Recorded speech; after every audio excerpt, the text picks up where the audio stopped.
Welcome to my channel కుస్మాస్ kitchen. ఈరోజు కుస్మాస్ కిచెన్లో అందరికీ ఉపయోగపడేటువంటి ఒక రెసిపీ చూపించబోతున్నాను. ఇది చక్కగా రైస్లోకి కానీ మరి కిచడీలోకి, ముఖ్యంగా లంచ్ బాక్స్ చేసుకునే వాళ్ళకి హడావుడు లేకుండా ముందుగా ఈ విధంగా తయారు చేసి పెట్టుకోండి. ఇది ఏంటో కాదు, మీకు ఇప్పటికే అర్థమైపోయి ఉంటుంది. ఇది కరివేపాకు పొడి అనమాట. రుచికరమైనటువంటి హెల్దీ అయినటువంటి రెసిపీ అనమాట. ఇది వేడివేడి ఇడ్లీలోకి, వేడివేడి అన్నంలోకి నెయ్యి వేసుకుందంటే సూపర్ టేస్ట్గా ఉంటుందండి. ముందుగా ఈ వీడియో మీకు నచ్చినట్లయితే లైక్ చేయండి, షేర్ చేయండి. కొత్తగా నా ఛానల్ చూసేవాళ్ళైతే సబ్స్క్రైబ్ చేసుకోండి. కరివేపాకు పొడి ఎలా చేయాలో మరి తొందరగా చూసేద్దాం. ముందుగా స్టవ్ ఆన్ చేసుకుని స్టవ్ పై ఈ ప్యాన్ పెట్టేసుకున్నాను. దాంట్లో కొంచెం ఆయిల్ వేసేసుకోవాలి.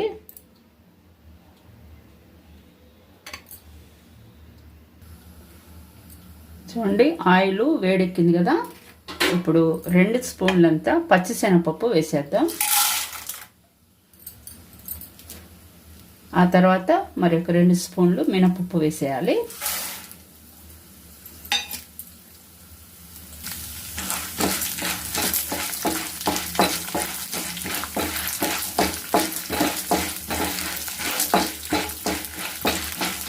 ఇవి వేయేటప్పుడే మరి ఒక 2 స్పూన్లు ధనియాలు కూడా వేసేయాలి.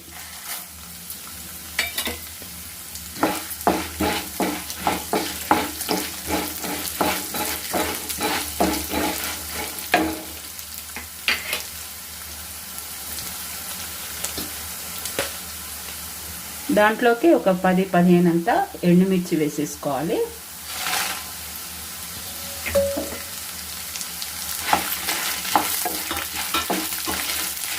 వీటిని చక్కగా దోరగా వేసుకోండి.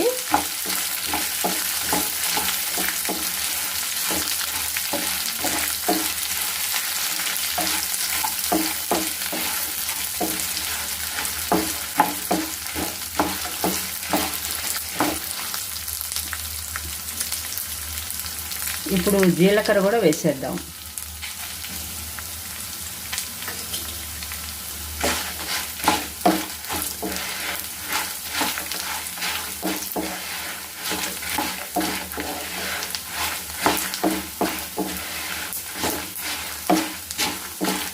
మాడిపోకుండా జాగ్రత్తగా వేపుకోవాలి.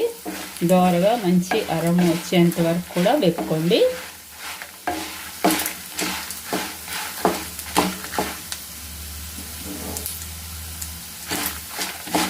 వీటిలో నువ్వులు, పల్లీలు కూడా వేసుకోవచ్చు.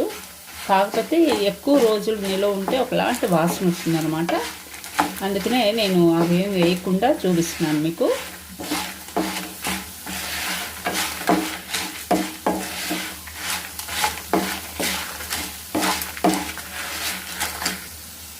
చూడండి, చక్కగా దోరగా వేగాయి. ఇప్పుడు కరివేపాకు వేసేసుకుంటున్నా. కరివేపాకు శుభ్రంగా కడుక్కుని ఆరబెట్టుకున్నా అనమాట. తడి లేకుండా చూసుకుని వేసుకోండి. కరివేపాకు వేసాక ఎక్కువసేపు వేగనివ్వద్దు. ఒక్క 2 నిమిషాలు వేగితే చాలన్నమాట.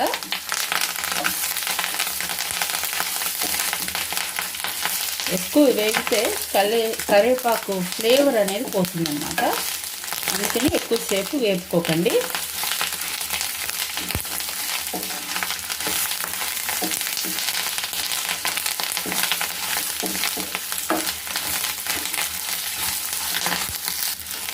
చూసారు కదా. ఇప్పుడు మనం స్టవ్ ఆఫ్ చేసుకుందాం.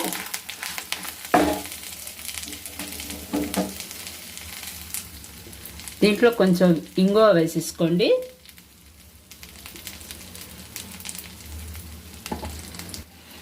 దాంట్లోనే చిన్న నిమ్మకాయ సైజ్ అంతా చింతపండు కూడా వేసేద్దాం. ఆ తర్వాత కొంచెం పసుపు కూడా వేసేయాలి. ఇప్పుడు మనం ఈ మిక్సీ జార్ తీసుకుందామండి. మనం ముందుగానే వేపి ఉంచుకునేటువంటి ఈ కరివేపాకు కానీ పప్పులు కానీ అన్నీ చల్లారిపోయినాయి. వీటిని ఇప్పుడు మనం గ్రైండ్ చేసుకుందాం.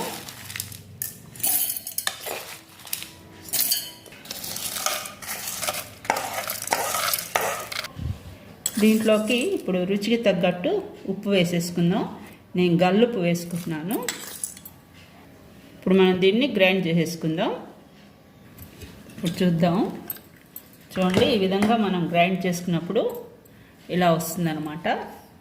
ఎంత చక్కగా గ్రైండ్ అయింది కదా. దీంట్లోకి ఇప్పుడు మనం వెల్లుల్లిపాయ రెమ్మలు ముందుగానే నేను చిదగొట్టుకుని ఉంచుకున్నాను పొట్టుతో సహా. వీటిని ఇప్పుడు ఇందులో వేసేసి మరొక్కసారి గ్రైండ్ చేసుకుందాం. ఇప్పుడు చూద్దాం. చూడండి, మనం చిదగొట్టుకున్నటువంటి వెల్లుల్లిపాయలు వేసినాక ఈ విధంగా వస్తుందన్నమాట. ఇప్పుడు దీన్ని అంతను కూడా చక్కగా ఒక డబ్బాలోకి షిఫ్ట్ చేసేసుకోండి. ఈ గాలి తగలకుండా చక్కగా మనం స్టోరేజ్ చేసుకుంటే ఏమి పాడవకుండా ఉంటుందన్నమాట. ఫ్రెండ్స్, ఈ విధంగా చేసుకుంటే కనుక మనకి లంచ్ బాక్స్లోకి వాటిలోకి కిచిడి చేసినప్పుడు మనం కరివేపాకు రైస్ చేసుకోవాలన్నా హడావుడి లేకుండా ఈ విధంగా చేసి రెడీ పెట్టుకోండి. చాలా ఈజీగా ఉంటుంది ప్రాసెస్. మరి అంతేకాదు, ఇడ్లీలోకి కూడా చాలా బాగుంటుంది. ఇడ్లీలోకి, చపాతీలోకి, వైట్ రైస్లో వేసుకుని నెయ్యి వేసుకుని తినండి, ఎంత బాగుంటుందో. మరి మీకు నచ్చిందా నేను చేసినటువంటి ఈ రెసిపీ? నచ్చినట్లయితే మీరు కూడా ఒకసారి ట్రై చేయండి. టేస్ట్ ఇలా వచ్చిందో కమెంట్ బాక్స్లో తెలియపరచండి ఫ్రెండ్స్. మరి ఒకసారి కొత్త వీడియోతో మళ్ళీ కలుద్దాం.